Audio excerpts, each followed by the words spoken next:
Welcome back mga katulbox! Narito na naman tayo sa isa pang episode ng Mabilis na sagot para sa mabilis na tanong. Ang tanong, saan ba dapat ibabase ang kilowatt rating ng gagamiting solar inverter? Sa solar panel ba? Sa solar charge controller? How about sa battery? Ang pagpili ng capacity ng isang inverter ay gaya ng pagpili ng capacity ng transformer, AVR, genset at iba pang power supply na gaya ng mga nabanggit. Ito ay magbabase sa mga loads o appliances na ikinokonekta dito. Pero, sa anong rating ito magbabase? Para mas lalong ma-visualize natin, gumawa ako ng table para sa discussion na ito. So, tingnan natin itong table na kadalasang ginagamit sa pag-compute ng solar setup. Meron tayo ditong loads na LED bulbs, electric fan, aquarium pump, cellphone charger, at TV na may set-top box. Makikita natin dito ang power at energy consumption ng bawat load o appliances na gagamitan ng solar energy. Sa part na ito, itong may unit na WH o watt-hour, dito magbabase ang pagpili ng capacity ng battery.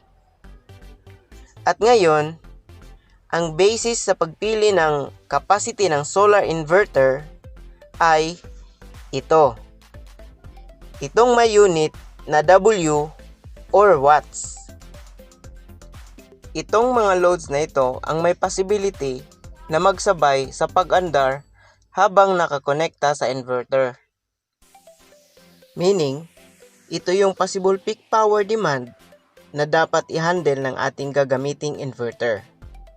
Kunyari, sa gabi, itong lahat ng nakalagay sa table ay sabay na aandar.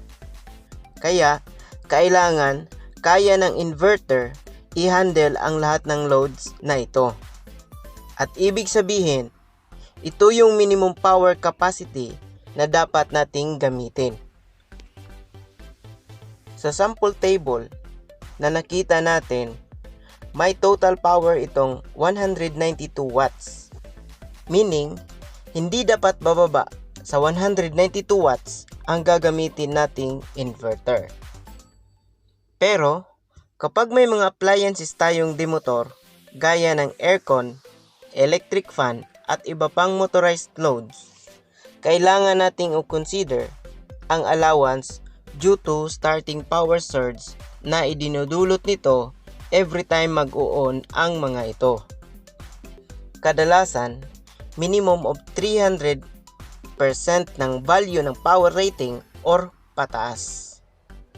Depende sa laki o liit ng ginamit na motor ng appliances. Halimbawa, itong electric fan na may power na 55 watts. So, 55 watts times 300% is equal to 165 watts. So, itong 55 watts ay magiging 165 watts na ngayon.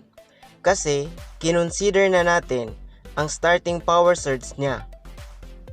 Dahil dito, ang total power niya para sa gagamitin nating inverter ay from 192 watts, magiging 302 watts na ngayon. Sa paggamit ng inverter, hindi natin dapat na isagad sa 302 watts ang capacity ng inverter natin para mas safe. Maaari kasing madaling mag-init o masira ang mga piyesa sa loob ng inverter kung bugbog ito sa operation. Kaya kadalasan ay ginagamitan ito ng limiting value at ito ay ang tinatawag na safety factor na kadalasang value ay 80%. Meaning, may 20% na allowance ang inverter mo para maiwasan ang palagiang full operation. So, 302 watts divided by 80% is equal to 377.5 watts. Kaya, sa setup na may loads gaya nitong nasa sample table, kung may available, safe na ang 377.5 watts or mas mataas. Mas mataas na power capacity, mas maganda para sa loads mo. So para sa detalyadong discussion tungkol sa pagpili ng solar inverter, click lamang ang link na nasa description box o yung nakapin sa comment box.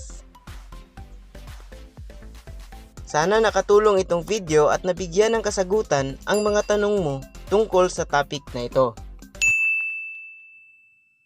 Kung nagustuhan mo ang video na ito, pakipindot ang like button sa baba. At kung bago ka pa lang sa channel na ito, subscribe ka na at pindutin mo na rin ang bell button para updated ka lagi sa mga uploads natin. Salamat mga katulbaks!